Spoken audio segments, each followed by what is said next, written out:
Welcome back to my YouTube channel, and for today's tutorial, ituturo ko sa inyo kung paano nga ba mag-register ng FB10 sa pinakamabilis at pinakamadaling paraan.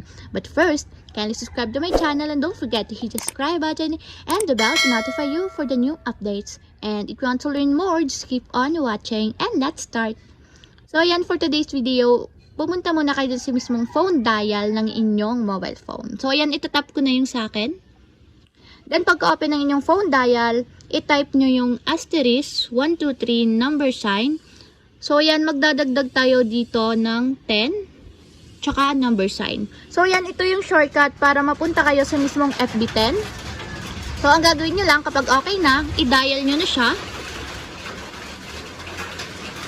Then pagka-dial, ganito yung lalabas. So kung mapapansin nyo, nakalagay agad yung FB10 sa pinakang-unahan ng option. So ang gagawin nyo lang, i-type nyo is number 1, then click send. Then after nan, ganito na yung lalabas. So subscribe natin, i-type nyo naman yung number 1 ulit para makapag-subscribe tayo, then click send. So yun lang, ganun lang kasimple kung paano mag-register ng FB10 sa pinakamabilis at pinakamadaling paraan, or kumbaga ito yung pinakang shortcut para makita nyo agad yung FB10.